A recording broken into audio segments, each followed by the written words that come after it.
देश के सबसे बड़े बैंक एसबीआई की एक शाखा में कुछ बदमाशों ने दिन दहाड़े फिल्मी अंदाज में लूट की वारदात को अंजाम दिया। सिर पर टोपी और मुंह पर सफेद कपड़ा बांधे तीन बदमाश एक के बाद एक अंदर दाखिल हुए और आते ही बंदूक तानकर सबको आगाह कर दिया कि एक तरफ खड़े हो जाओ। एक बैंक स्टाफ का फोन भी ले लिया।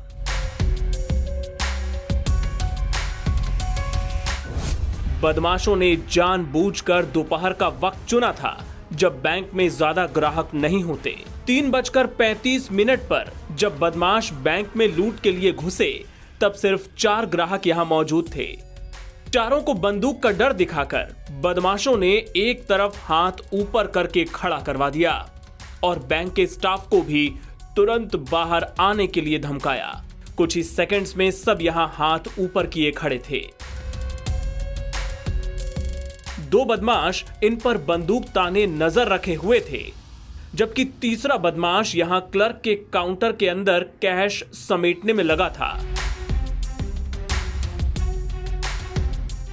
ध्यान से देखिए, ये बदमाश तो बैंक में आते ही काउंटर पर चढ़कर अंदर घुस गया था और बाकी 2 बदमाश यहां सबको संभाल रहे थे। इसी से पता चलता है कि लुटेरे पूरी प्लानिंग से आए थे।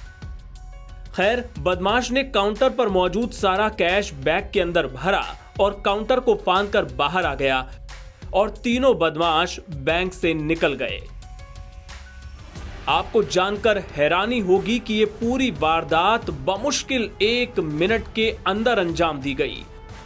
लुटेरे 3:35 पर अंदर दाखिल हुए और 3:36 पर वारदात को अंजाम देकर फरार हो गए।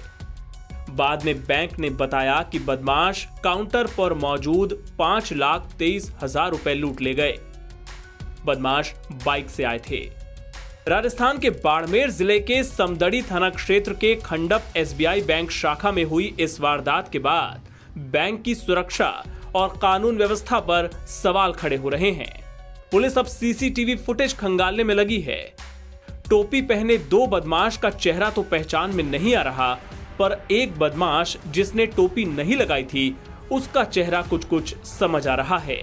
पुलिस अब इसी आधार पर तीनों बदमाशों की सरगर्मी से तलाश में जुट गई है।